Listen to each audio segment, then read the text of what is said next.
আজকের গল্প বিশ্বাসের পুনর্জন্ম। কলমে পার্থপ্রতিম খনিয়োগী। বর্তমানে ডিজিটাল যুগে সবাই ছুটে চলেছে যার যার কর্মজগৎ নিয়ে।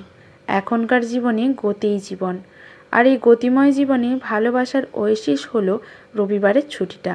তাও ভাগ্য খারাপ হলে সব সময় মেলে না। আগেকার সেই রবিবারের জমানো আড্ডা, সারা পাড়া জুড়ে ম ম করছে পাঁঠ আর মাংস রান্নার গন্ধ। এ দৃশ্য যেন সময়ের সাথে সাথে আমাদের জীবন থেকে হারিয়ে গেছে। রবিবার একটা দিনই বাড়িতে সবার সাথে একসাথে বসে লাঞ্চ করতে পারে সোমরাজ। তার ওপর আজ মনটা দারুণ হয়েছে। বেশ তাড়িয়ে তাড়িয়ে উপভোগ করছিল ছুটির দিনের মধ্যাহ্নভোজ। হঠাৎই তার 7 বছরের ভাইজির ভয়ঙ্কর আবদার বোমার মতো এসে পড়ল খাওয়ার টেবিলে।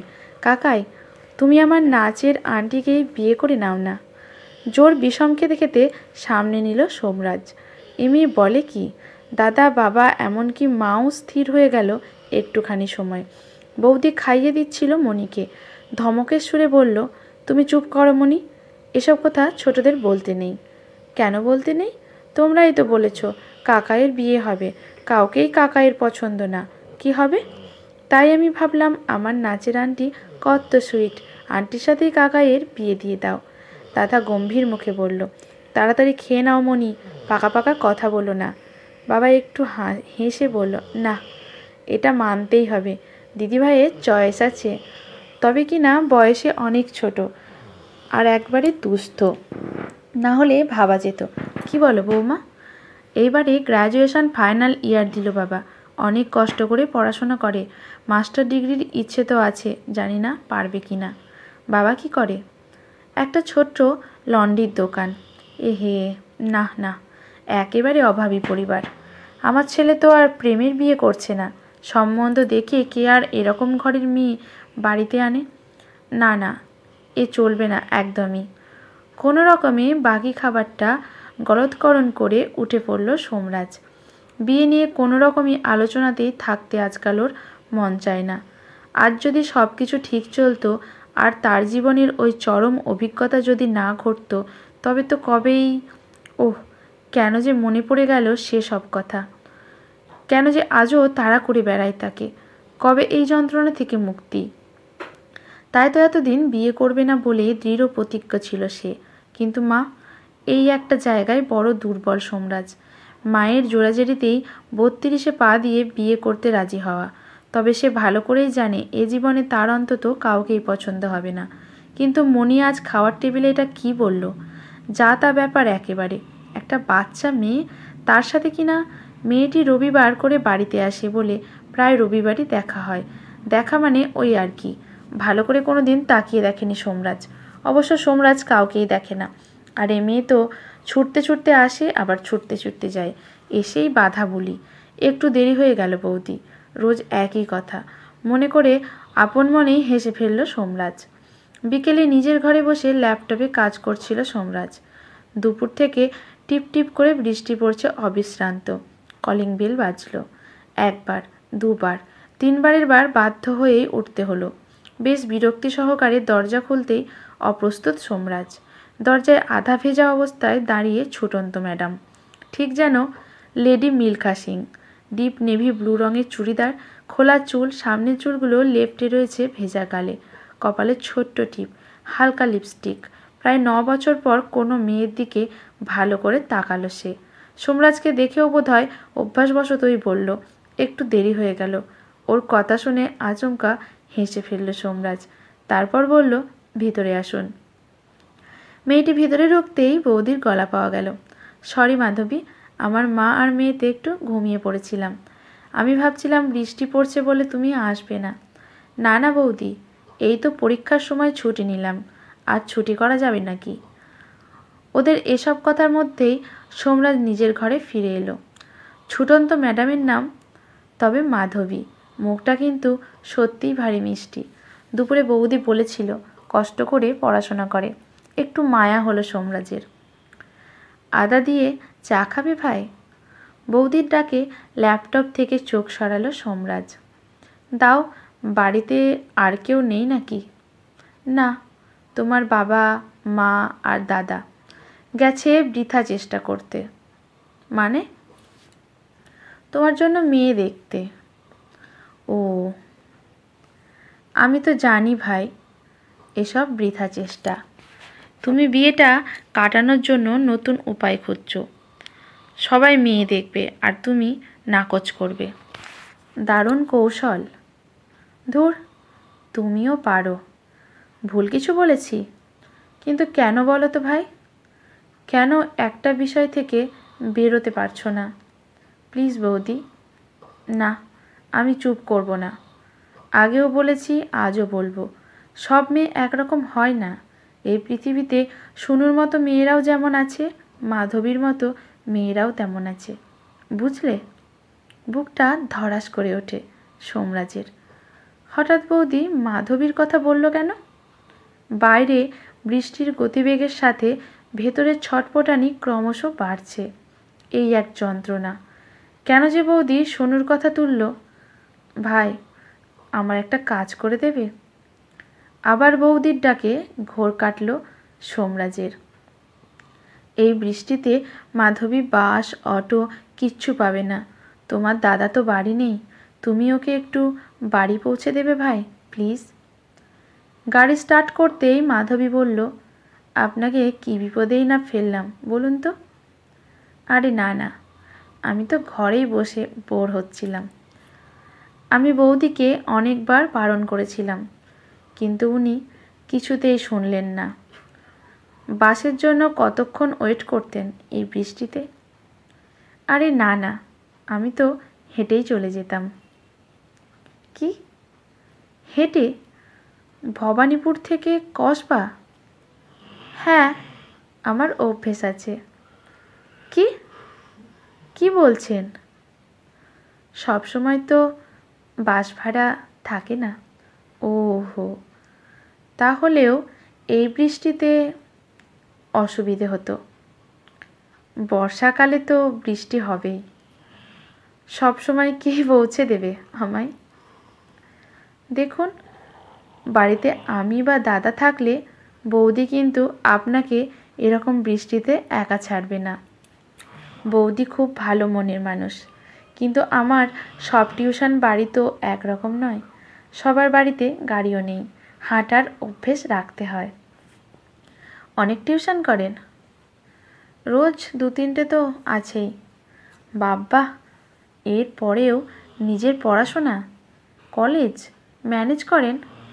করতেই হয়। কোনো স্ট্রিম আপনার? সায়েন্স। আমি ম্যাথে অনার্স। বাহ, ভালো। এমএসসি করবেন? করতেই হবে, তবে তার আগে একটা চাকরির দরকার। প্রাইভেট সেক্টরগুলোতেই চেষ্টা করছি। চাকরি সামলে পড়াশোনা করতে পারবেন? হ্যাঁ, করতেই হবে। চাকরি না পেলে বড্ড প্রবলেমে পড়ে যাব। কি প্রবলেম? টিউশন তো করেনি। অবশ্য আপনার পার্সোনাল প্রবলেম। আমার জিজ্ঞেস করাটাই অন্যায়। সরি। এমা, না না, আপনাকে না বলবার মতো কিছু নয়। আসলে নিম্নবিত্ত বাড়ির মেয়ে। গ্র্যাজুয়েশন ফাইনাল ইয়ার দেওয়া মানেই তো বিয়ের তাড়না শুরু, বুঝতেই পারছেন। আপনি কি বিয়ে করতে চান না? না, তা নয়, আমি আসলে কেরিয়ারটা নিয়ে চিন্তা করি। একটা ভালো চাকরি, বাবা মায়ের পাশে দাঁড়ানো, এগুলোই আমার স্বপ্ন। যদিও এসব মেনে নিয়ে কেউ বিয়ে করতো তবে আপত্তি করতাম না। তবে এত বায়না কে মানবে বলুন? তাও আমাদের মতো ঘরে। তাও বাবার জেরাজেরিতে একবার বসেছিলাম পাত্রপক্ষ সামনে সংসেজে। সে এক বিচ্ছিরি ঘটনা। কীরকম? আর বলবেন না। আমার এক জেঠুর মেয়ের বিয়েতে আমাকে দেখে এক NIR পাত্র পছন্দ করে বসল। NRI? হ্যাঁ, জেঠু এই কথাটা আমাদের বাড়িতে এসে বলতেই আমার মাথাটা গরম হয়ে গিয়েছিল। আসলে দেখুন, সবাই তো দেশ ছেড়ে, বাবা মাকে ছেড়ে বিদেশে যেতে চায় না। আমিও সেই মানসিকতার মানুষ। আমার আপত্তি শুনে সবাই আমায় পাগল বলল। আপনিও হয়তো মনে মনে বলছেন, কিন্তু বাবার জেরাজেরিতে বসতেই হলো ওদের সামনে। সেদিন এক কাণ্ড। ছেলের মা আর দিদির কি ডমিনেটিং অ্যাটিটিউড! আমাকে তো কত কিছু বলল, এটা করতে হবে, ওটা শিখতে হবে, মডার্ন হতে হবে, অন্যরকম পোশাক পরতে হবে, ইত্যাদি ইত্যাদি। শেষে আমার বাবাকে বলে কি না, আপনারা তো হাতে চাঁদ পাচ্ছেন, মেয়েকে তা বলে খালি হাতে পার করবেন না।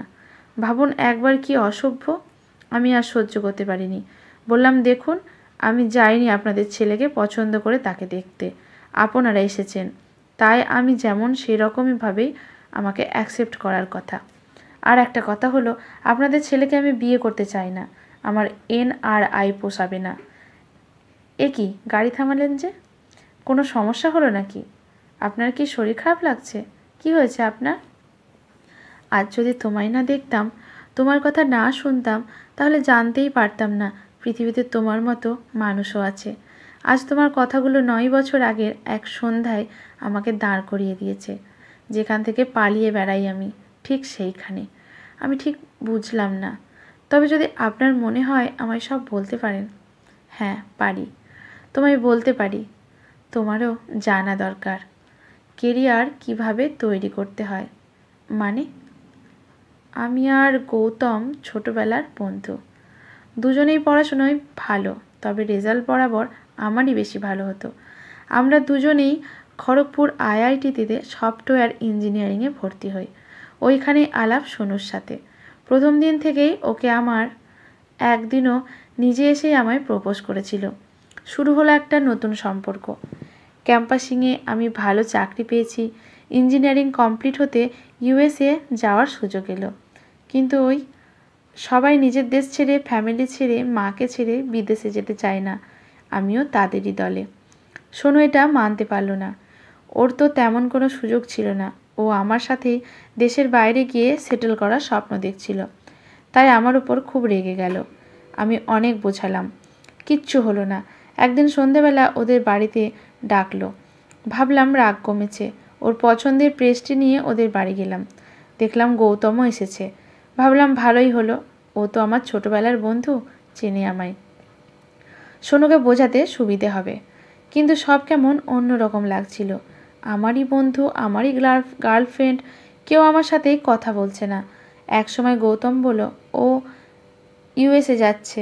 আমি ওকে কনগ্র্যাচুলেট করতেই সোনু বলল, আরে আমাকেও কনগ্র্যাচুলেট করো, আমিও তো যাচ্ছি। গৌতমকে বিয়ে করছি এই মাসেই। তোমায় কিন্তু বিয়েতে আসতেই হবে। একবার মনে হলো ওরা রসিকতা করছে, কিন্তু বিয়ের কার্ডটা দেখার পর আর কোনো সন্দেহ রইল না। সোনু বলল, তুমি মায়ের কোলের খোকা সোমরাজ, মায়ের পছন্দের কোনো লবঙ্গলতিকাকেই বিয়ে করে নিও। তোমার সাথে এই দেশে তোমার ওই রাবণের গোষ্ঠীর সাথে আমি পচে মরতে পারবো না। So go to hell, card দিয়ে দিলাম। বিয়েতে খেতে এসো কিন্তু। গৌতম বলল, না না সোমরাজ, সোমরাজ তো বরযাত্রী আসবে, তাই না সোমরাজ? ওরা হাসছিল, নিজেদের মধ্যে হাইফাই করছিল। আমি সহ্য করতে পারিনি, পালিয়ে এসেছিলাম। আমার আঘাত লেগেছিল সোনুর চলে যাওয়ায়, তবে তার থেকেও বেশি ছোটবেলার বন্ধুর বিশ্বাসঘাতকতায়, আর সব থেকে বেশি ওদের ওই হাসিতে, ওদের করা অপমানে, যেন আমায় চোখে আঙুল দিয়ে দেখিয়েছিল, দেখো দেখো, তুমি পৃথিবীর সবচেয়ে বোকা মানুষ। আপনি কাঁদছেন? চোখ থেকে জল বেরোতে দাও মাধবী। ওটা 9 বছর পর বেরোচ্ছে। সেদিনও আমি কাঁদতে পারিনি, তারপরও না। অনেক দিন মনে হয়েছে যদি ভেতরের যন্ত্রণাটা চোখের জল হয়ে বেরিয়ে যায়। জানি না তোমার কাছে নিজেকে কেন এভাবে এক্সপ্রেস করতে পারলাম। এভাবে তো কোনো দিন মা বাবার কাছেও বলতে পারিনি। ধন্যবাদ, মোস্ট ওয়েলকাম। তবে একটা কথা জিজ্ঞেস করব? 100টা করো। আপনার ওদের প্রতি করুণা হয় না? কি? আমার তো হচ্ছে। আপনি অপমানের কথা বলছিলেন না? আমার তো মনে হচ্ছে সোনু যা যা করেছে, আপনাকে বলেছে, তাতে ও নিজেই নিজেকে অপমান করেছে আর বোকামির কথা বলেছেন। সব থেকে বোকা তো আপনার বন্ধু। সোনিয়া শুধু দেশ ছাড়বে বলে ওকে বেছে নিয়েছে, ভালোবেসে নয়। পরে যে আরও ভালো সুযোগের জন্য ও চিট করবে না, তা কি গ্যারেন্টি? সব থেকে বেশি করুণা হচ্ছে আমার এই ভেবে, পরস্পরের প্রতি কী ধারণা, কী বিশ্বাস, কী শ্রদ্ধা নিয়ে ওরা সংসার শুরু করেছিল বলুন তো। জীবনে কোনোদিন পরস্পরকে রেসপেক্ট করবে, এ সম্পর্কে ভালো থাকবে, ওরকম অবাক হয়ে কি দেখছেন? একটু ঠান্ডা মাথায় ভাববেন। ওরা আপনাকে নিয়ে হাসেনি, নিজেদেরকে নিয়ে হেসেছে, নিজেদেরকে অপমান করেছে। মাধবী, আপনি আমার থেকে বয়সে অনেক ছোট, কিন্তু স্বীকার করতে লজ্জা নেই, আপনি অনেক পরিণত। আর যা বলছেন এইভাবে যদি 9 বছর আগে ভাবতে পারতাম। না ছুটন্ত ম্যাডাম, আসতে বড্ড দেরি করলে। ছুটন্ত ম্যাডামটা আবার কে? কেউ না, চলুন। আপনি কিন্তু এতক্ষণ আমায় তুমি বলছিলেন। কখন যে বলেছি নিজেও জানি না। তুমি বলেই বলুন না। ধন্যবাদ। রাতে খাবার টেবিলে বোমার মতো এসে পড়ল সোমরাজের ঘোষণা। বাবা, তোমাদের সবাইকে কিছু জানানোর ছিল। বলো। বাবা, আমার মাধবী মানে মনির নাচের আন্টিকে ভালো লেগেছে। তোমরা যদি মনে করো আমার বিয়ে দেবে তাহলে ওদের বাড়ি গিয়ে কথা বলবো। মাধবী আর ওর বাবা মা যদি রাজি হয় তাহলে বিয়েটা হবে, আর নইলে এখন থাক। একটা পিন পড়লেও শব্দ হতো। সকালে এতটাই অবাক এবং স্তব্ধ। টেবিল ছেড়ে উঠতে গিয়ে থমকালো সোমরাজ। বৌদির মুখে কি একটা চোরা হাসি খেলে গেল। বিয়ের রাতে বাসর ঘরে ঢুকে সোমরাজ মাধবীকে বলল, বৌদিকে অনেক কষ্টে ম্যানেজ করে তোমার সাথে একটু একা কথা বলতে এসেছি, খুব জরুরি ছিল তাই। কেন করলেন বলুন তো? আমার কাজিনরা সমানে লেগে পুল করে যাচ্ছে। একটু আগে আমাদের বিয়ে হয়ে গেছে মাধবী, এখন আমায় আপনি বলবে? যাক, সে তোমার ইচ্ছে।